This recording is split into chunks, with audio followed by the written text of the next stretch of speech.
Welcome to the Startup Grind. Take two. Okay, thank you all for coming this afternoon. It's great to see so many of you. No one else knows. But I've just said that on camera. But beautiful Cardiff, beautiful evening, sunshine, and we've got a speaker to go with that as well.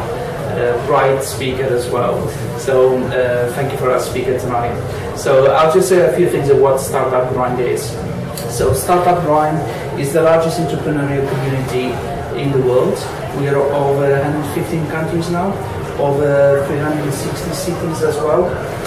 So we even have a chapter in Gaza, which is, many people don't think that. And we sponsor a lot of projects in Africa as well, especially with Google for Entrepreneurs. So Google for Entrepreneurs is a community for entrepreneurs, and we sponsor with lots of things, resources, tech. So our events tend to be tech-based as well. So, and we are here to support the local community and entrepreneurs as well, as much as we can. So about our speaker tonight, Stuart Lewis. He's got a wealth of experience, particularly in cybersecurity, but his life story is quite inspiring as well, from being born in Sri Lanka, from living in Japan. So he's got a wealth of experience, which I'm sure everyone, even watching the video, will be inspired and looking forward to listening to what Stuart has to say. So can we please welcome our great speaker tonight, Stuart Lewis. Welcome, Stuart. Lovely to see you, Elio. Thank you for that kind of introduction. Thank you, welcome. So how are you feeling? I'm a little nervous, but I'm sure it'll be fine. Fine. Yeah, it's nothing to worry about. Good. Thank you. Okay, so normally we start Startup Grind by giving a bit of background about our speakers.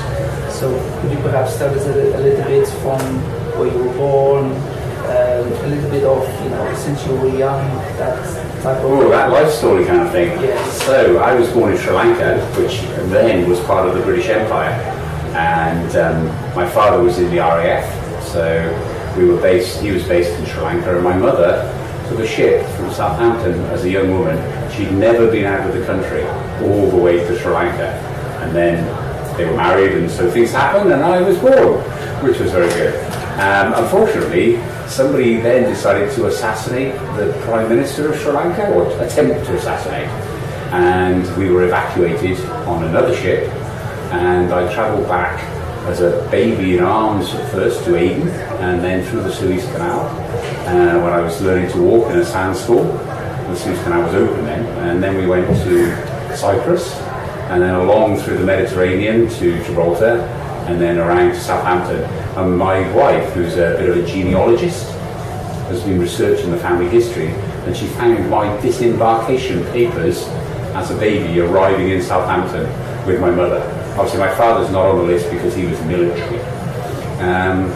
We lived in Britain for a while. He was posted to various RAF bases, and we went to Malta. My sister was born in the Med in Malta, and I have happy memories of living in Valletta and Gozo, going in the Mediterranean as a little kid. It was great fun. And then we came back to Kinloss, which is in the north of Scotland. Not quite so happy.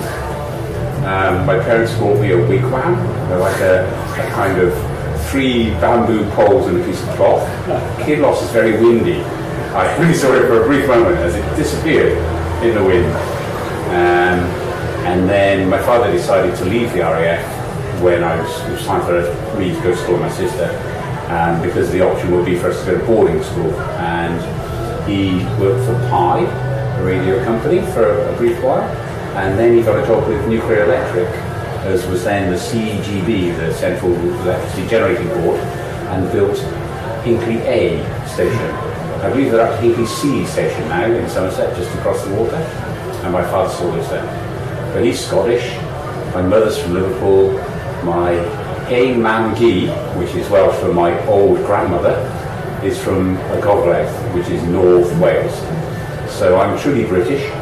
I married an Irish girl and had 3 beautiful daughters here in Cardiff, and so they're kind of half Irish, half Welsh. And I'm kind of disappointed that we're leaving the European Union, though they're pleased they're going to get Irish passports.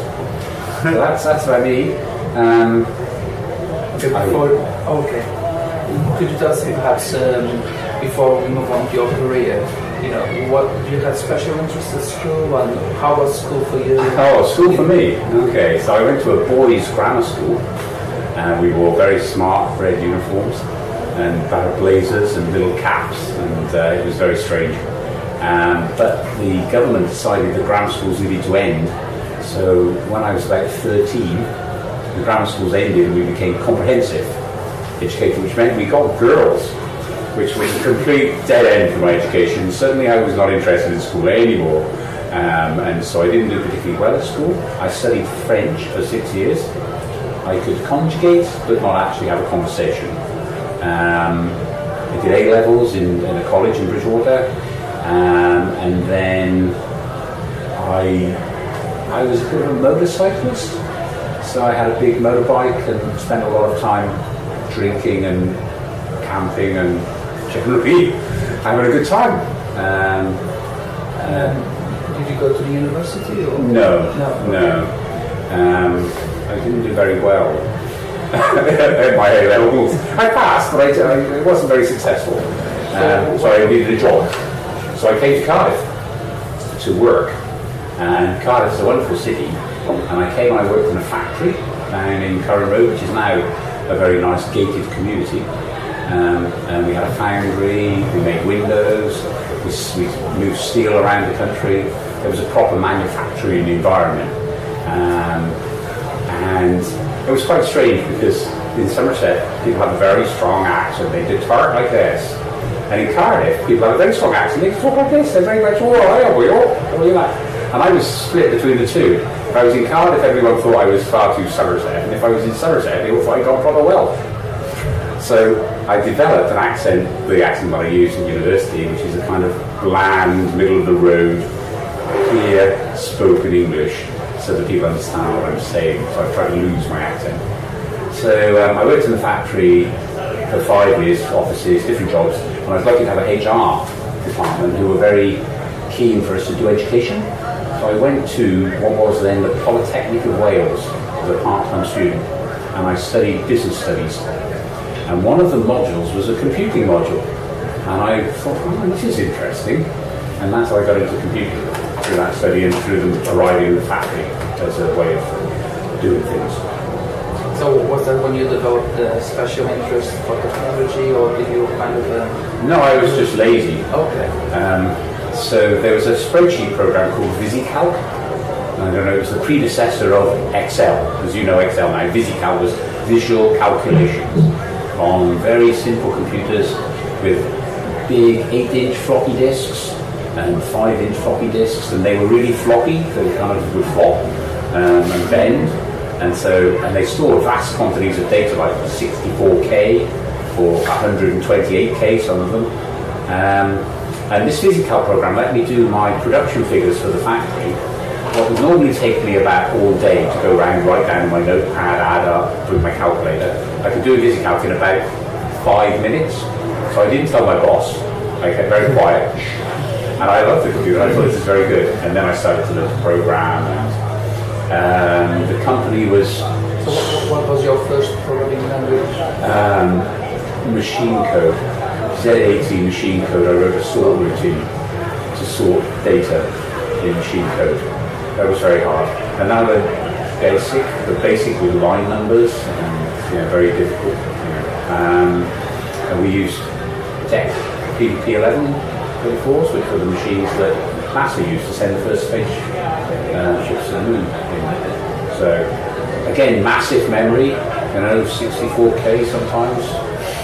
Sometimes 256 if you were very lucky. All the data communications by RS-232, which meant you had to have a physical cable from one place to the other place. No internet, lease lines, no communications over data at all. But the Polytechnic of Wales were looking for lecturers, and I finished after this I did computing, I got a first class honours degree. They wanted some lecturers. I said okay, and I took the job there. Well, that was a good break time. No, it was a massive cut in pay, but it did mean... I mean the grade... Oh, my degree, yes. Yeah. I mean, I left the factory and started working in the Polytechnic as a technician, like a helping, because a part-time student, you need time to study, and my employers were very concerned that I was spending too long going to college. Why are you not working? So I took a job in the Polytechnic, big cutting pay, but I got a good grade, and then I got a job as a lecturer, but they still didn't pay very well. So is that after you went to Japan or before? Oh, no, this is many years before Japan. So this was 1986. But the great thing then of the Polytechnic was that you get long holidays in the summer, and so I was able to travel and follow my passion for sailing. So I was lucky enough to go on a sailing trip and left from Plymouth and circumnavigated Iceland and came back via the Faroes, which was a tremendous trip, really good experience, and that made up for not being paid very much. And what did you like ship about when it, at those early stages? Well, in the Polytechnic, I joined the Department of Mathematics and Computing, because mathematics obviously was much more important than computing in those days. And they lectured programming. I was the only person in the department who had a degree in computing. All the others had degrees from science or other topics or mathematics. So I lectured programming, Pascal, Fortran, COBOL, Modular 2, all those kind of languages. So is that was an easy move then to computing, or was it more analytics that you had in mind, or? No, I just like code. I just enjoyed programming. You know, it's being able to make machines do things. You know, we did quite a few consultancy projects. So one of the things we worked on was with the company that I used to work for about optimizing the way that they cut up materials. So we would buy sheets of glass that were 3 meters by 6 meters, and we needed to cut them into lots of little squares, and the computer would work out the best way to cut a maximum number of small squares out of a big sheet. And printed on those nice green and white sheets of paper that went through the tractor wheel things. Yeah, they took it was a job you had to run overnight in batch. You know, there was no interactive graphic display or anything like that. So you did that, did you say, for 10 years? So I joined the Polytechnic. The Polytechnic then became a university in 1993, 94. And at that time, my ex-wife, my first wife, was studying Japanese and law at Cardiff University here, and she wanted to go live in Japan, so I went with her to Japan, which was a big surprise for me because I'd never really known anything about Japan at all. My friends all told me they only eat raw fish and rice, and that's it. My mother said you cannot trust the Japanese. I think she was still quite sore about the war, but actually it's a fantastic country, and if you ever get a chance to visit, the people are really kind, the food is excellent. Sushi, sashimi, raw fish, delicious. So I would highly recommend it to everybody. I'm going back next year to see the Rugby World Cup, when Wales, of course, are going to win. Well, we also have to be positive. So, and then how did you move on into... So, how long did you stay in Japan? Just the 1 year, unfortunately. Just the 1 year. My wife had to return to finish her studies, and I had to. We had 2 children then, and I needed a steady job. And the university has been a steady job. I mean, I was there at the Polytechnic for 10 years, and then the university became the University of Glamorgan. I spent another 10 years there. It became the University of South Wales. In all, 33 years my career lasted. But it went through lots of changes. Early on I did a lot of consultancy work with companies here in Cardiff, doing all sorts of different things. So it's very interesting and challenging. You told me a story last week about where you're communicating back to the UK using quite primitive local network. Yes. Yes, I arrived in Japan and they had a modem. And I said, can I use the modem in the office? And they said, of course you can, it doesn't work. I said, okay, thank you. So I read the Japanese manual and I got it to work. And I established a contact with the local university in Japan, so I could use the modem, modem, 300 baud, so you could see the characters arrive one by one on the screen, to the local university. But from the local university, I could get into their JUNET, Japanese University Network, like Janet. From Janet, I could gateway to the States. From the States, I could gateway back to the UK. So I could get my email from all around the world. So the Kocho sensei, the head of the school, called me into his office. He said, "Dame, which means no way in Japanese. And the Japanese very rarely say no. People think the Japanese language is simple because when they say hi, they think this means yes. It actually just means I can hear you. It doesn't mean that they agree with anything you say. You need to wait a while. And generally, if things are difficult, they would say, it's going to be very difficult. That means there's no chance. It's just not happening. So I was told I must stop using the modem because it was too expensive and the email coming from around the world was far too expensive. So I thought I had two choices. I could try to explain that it really didn't cost much money and it was all gatewayed and so on. And I thought it would take too long. So I told him that I would pay the bill. If the bill was more than 100, 200 yen, I would pay. If it was less, he should pay. And the bill for the first month was only about 20 yen because local phone calls are very cheap. And after that, I was allowed to use that modem all the time and maintain communications. And that was the time when the World Wide Web started. So when I left the UK, there was no web. When I came back, a massive spider had spun a World Wide Web all around the world. Would you say that was perhaps your first experience into the world of cyber security? Not really. No, because the modem I'm not saying you had anything. No. The modem was very secure because it was so very slow and it just literally worked between one point of contact and another. It would be very hard. The modems converted a digital signal into analog. It'd be very hard to eavesdrop on. You really didn't need much security. And it's only since the world's become much more connected in a digital sense that security has become much more important. Now, my first focus after coming back to Japan was Java, the programming language. So I worked for the Open University, teaching Java programming. I did quite a few consultancy jobs using Java to develop early web pages. I ran training courses about the web and Java, programming the web in Java. As you know, in the early days, it was going to be the language of the web. And the language of many other things, embedded microprocessors. So that was very much my focus on returning from Japan. Okay, so did you say you joined the Open University, and then was that followed going back to the university? No, I only worked at the Open University as a part-time lecturer. Yes. So the Open University in the UK provides part-time education, and they use what are called tutors, basically. And so I had a group of students who were geographically widespread. Some were in Europe, Sweden, Switzerland. I had students from all over Europe, and they do. People studying at the Open University from all over the world. They were very much a forerunner of the sort of modern Coursera type courses, and they still are. Although they did have much better television. Their university television programs are things of legend. I'm sure you can find them on YouTube if you'd like to find some early BBC Two in the middle of the night Open University programs.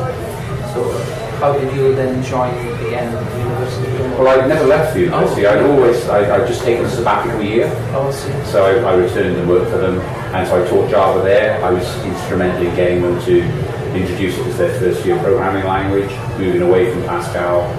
How did this cybersecurity came about at that time? Okay, well, it's only about 2000 now, and cybersecurity is still just bubbling under. Increasingly things are connected, so people are trading online, and there was very much the dot-com bubble. There was a lot of concern about YK2, the year 2000 bug. So people thought the millennium bug, everything's going to break. And strangely enough, nothing much did. In the UK, they spent a lot of money trying to stop anything happening. In Brazil, they didn't spend any money at all. And in Brazil, they had no problem. In the UK, they didn't have much of a problem either. The Millennium Bug was a little bit of a fraud, really, a bit of fake news. Obviously, some machines are sensitive to data problems, but really it wasn't the meltdown that some people were predicting. But it did highlight security issues. A lot more online trading, a lot of the .com startups suddenly realised that there were issues around security. Within the university, they decided to develop courses. So we were fortunate to have some of the early researchers in the security area at the University of South Wales. They were still there, and they built up a research group. So initially, it was very much a research interest at the university, but also it became more important from a practical point of view. And that was always at the School of Computing? So the school, mathematics had been moved away. They put it with accounting for some reason. I think the management of the university thought it's all numbers, we'll put them together. So computing was left on its own for a while, and then a few years later they put us back together again. But it's now called the Department of Computing and Mathematical Sciences at the University of South Wales. And then it was then divided into sort of 4 subdivisions, mathematics being one, cybersecurity being another, informatics being another, and computer science, which is sort of computer gaming and GIS programming type. And there were 4 people heading up those divisions, and I headed up cybersecurity. That's how I really got into cybersecurity at that stage. And did they invite you to become head of cybersecurity? Well, was it like a position game? The position of the 4 management roles were advertised as one role, to be academic manager. So we applied. We didn't actually, at the interview they asked us which would we manage, and I said I don't mind, I could manage any of them. In my career I've worked in operating systems, computer science, in informatics and databases. The only one I couldn't manage would be mathematics, because mathematics is another subject altogether. But at any of the 3 computing divisions I was quite happy to manage. The other people who were appointed were more inclined towards computer science and informatics, so that's what I was offered, and that's what I took. And was that your passion once you became head of? No, okay. No, it wasn't my passion. I was really a manager. Or did you grow into the role? Or? Cybersecurity, unfortunately, there are many emperor's new clothes in cybersecurity. Many people come along and tell you that you need this, you need that, it's very important to do this, to do that. And actually, a lot of it is a lot of common sense. A lot of cybersecurity is basically having good processes and procedures in place, simple common sense. You don't need sophisticated technical solutions. What you do need to know is what the people who work for you are doing. And those people need to know where their boundaries are, about the handling of data, about the processing of information. And if you've got good guidance and good hygiene, just very simple, basic stuff, you can avoid 80% of the problems. I mean, there are always the dangers of people, nefarious individuals, insider threats. There are threats out there, but the threats are not easy to avoid, but you can avoid a large number of them by relatively simple means. And once you've got those simple things in place, then you need to worry about the more complicated stuff. A lot of organisations don't even do the simple things well, which is unfortunate. Well, in my case, I run a backup daily for a website, which is quite simple. So if anything does happen, I just put the backup back on. Well, so the whole ransomware doesn't work if you've got an effective backup. If you've got a backup, then you say to the ransomware people, okay, fine, just turn it off and restore from backup. And ransomware only works because you don't have a backup. Or you've gone and restored the ransomware backup. So things can go wrong. It's not simple, but it's not really complicated in the way that some things are. So would you say that your role kind of helped South Wales to become a UK Centre of Excellence? Well, in South Wales, obviously having the university, having a research group to start with, and then having teaching, I was very fortunate that I had a very good team around me. So although it wasn't my passion, it was their passion. And all I needed to do was to focus their passion in the direction the university wanted to go, and enable them to be able to provide a good education to students, And as we provided good education, so our reputation grew, and so we had more opportunities to take more students. And it was a virtuous circle for everybody. But I saw myself very much as an enabler. I encourage the people to give them direction, leadership, but not actually doing the groundwork. I relied on the people who were experts in their own fields, because you can't know everything about everything. And as a manager, your role is really to lead and inspire rather than to do it yourself. That's the sign of a leader. Well, that's what I was trying to do. Right?